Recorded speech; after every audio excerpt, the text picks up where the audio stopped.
আসসালামু আলাইকুম রহমতুল্লাহ। কেমন আছেন সবাই? আশা করি আল্লাহর রহমতে সবাই ভালো আছেন, সুস্থ আছেন এবং সবাই নিরাপদে আছেন। তো সবাইকে আজকে ভিডিওতে স্বাগতম। তো আজকে হচ্ছে চতুর্থ গণবিজ্ঞপ্তি ফলাফল প্রকাশ সম্পর্কিত খুবই গুরুত্বপূর্ণ একটা আপডেট দিব। তো যারা ভিডিওটি প্লে করছেন সবার কাছে রিকোয়েস্ট সম্পূর্ণ দেখবেন, আর যারা আমার চ্যানেলে নতুন প্লিজ চ্যানেলটি সাবস্ক্রাইব করে পাশে বেল আইকনে ক্লিক করে দিবেন। তো আমরা সবাই জানি যে চতুর্থ গণবিজ্ঞপ্তি চূড়ান্ত সুপারিশের জন্য শিক্ষা মন্ত্রণালয়ের কাছে অনুমতি চাওয়া হয়েছে। তো সেই অনুমতিটা এই সপ্তাহের মধ্যেই দেওয়ার কথা।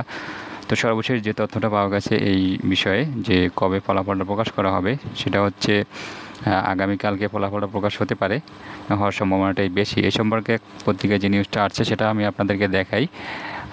দ্য ডেইলি ক্যাম্পাস পত্রিকায় এই নিউজটা আসছে যে চতুর্থ গণবিজ্ঞপ্তি চূড়ান্ত সুপারিশ হতে পারে কাল, আগামীকাল বৃহস্পতিবার।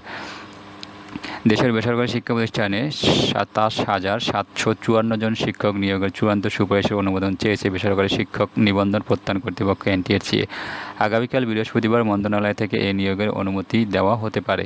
জানা গেছে, চতুর্থ গণবিজ্ঞপ্তিতে নিয়োগের প্রাথমিক সুপারিশপ্রাপ্তদের পুলিশ ভেরিফিকেশন চলমান রেখে চূড়ান্ত সুপারিশ করতে গত ১৭ আগস্ট শিক্ষা মন্ত্রণালয়ে চিঠি পাঠিয়েছে এনটিআরসি। তবে শিক্ষামন্ত্রী ডাক্তার দীপু মনির অনুমোদন না মেলায় চূড়ান্ত অনুমোদন দেওয়া হয়নি। শিক্ষা মন্ত্রণালয়ের একটি সূত্র জানিয়েছে, বিপুল সংখ্যক শিক্ষক নিয়োগ হওয়ার এর আনুষ্ঠানিক ঘোষণা শিক্ষামন্ত্রী ডাক্তার দীপু মনি দিতে পারেন, সেজন্য অনুমোদন দিতে কিছুটা বিলম্ব হচ্ছে। তবে আগামীকাল বৃহস্পতিবার মন্ত্রীর অনুমোদন পাওয়ার কথা রয়েছে। নাম প্রকাশে অনিচ্ছুক শিক্ষা মন্ত্রণালয়ের বেসরকারি মাধ্যমিক ২ শাখার এক কর্মকর্তা জানান, পুলিশ ভেরিফিকেশন চলমান রেখে ২৭,৭৫৪ জন শিক্ষক নিয়োগের চূড়ান্ত অনুমোদন আগামীকাল বৃহস্পতিবার দেওয়া হতে পারে। কোনো কারণে আগামীকাল সম্ভব না হলে আগামী সপ্তাহে চূড়ান্ত সুপারিশ অনুমোদন দেওয়া হবে। এই প্রসঙ্গে জানতে চাইলে এনটিআরসির সচিব মোহাম্মদ ওবায়দুর রহমান বলেন, প্রায় ২৮,০০০ শিক্ষক নিয়োগ দিতে মন্ত্রণালয়ের অনুমতি চাওয়া হয়েছে। মন্ত্রণালয় যেদিন অনুমতি দেবে আমরা সেদিনই বিজ্ঞপ্তি দিয়ে বিষয়টি জানিয়ে দেব। জানা গেছে, সারা দেশে স্কুল, কলেজ, মাদ্রাসায়, কারিগরি প্রতিষ্ঠানে ৬৮,০০০-এর বেশি শিক্ষক নিয়োগের গণবিজ্ঞপ্তি প্রকাশ করেছিল এনটিআরসি।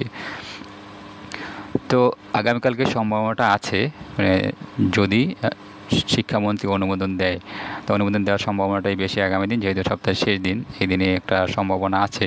আর সেটা যদি না হয়, সেটা জানানো হয়েছে যে যদি এরকম কিছু হয় যে বৃহস্পতিবার সম্ভব না হয়, তাহলে আগামী সপ্তাহের মধ্যে ১০০% ফলাফলটা দেওয়া হবে। যেহেতু ১৭ তারিখে অনুমোদন চাওয়া হয়েছে, বেশ কয়েকদিন হয়ে গেছে, তো এর মধ্যে হয়ে যাবে। আশা করা যায় কালকে হওয়ার সম্ভাবনাটাই বেশি।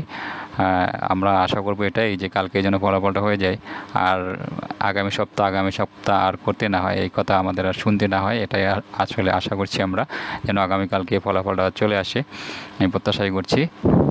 তো যারা অপেক্ষা করছেন প্রাথমিক সুপারিশ প্রাপ্ত হয়ে যে চূড়ান্ত সুপারিশের জন্য, তাদের মধ্যে থেকে ৩২,৪০০ প্রার্থীর মধ্যে থেকে ২৭,৭৫৪ জনকে চূড়ান্ত সুপারিশ করা হবে। সবাই টেনশনের মধ্যে আছেন যে আপনারা কে কে সুপারিশ পান আর কে কে পান না, এরকম একটা টেনশন সবার মধ্যেই কাজ করছে। তো আশা করি এই যে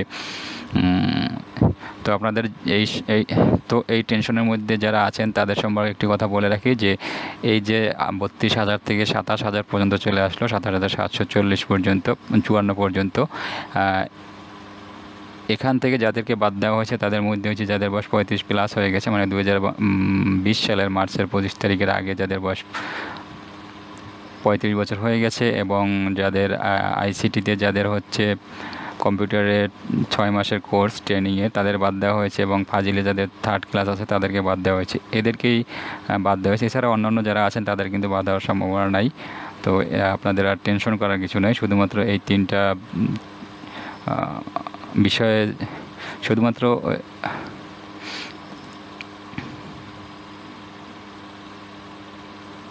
তো অবশেষে আবার এই কথাটাই বলছি যে আমরা অবশ্যই চাই যে আগামীকালকে যেন ফলাফলটা প্রকাশ হয়ে যায়, আমাদেরকে আর আগামী সপ্তাহ শুনতে না হয়।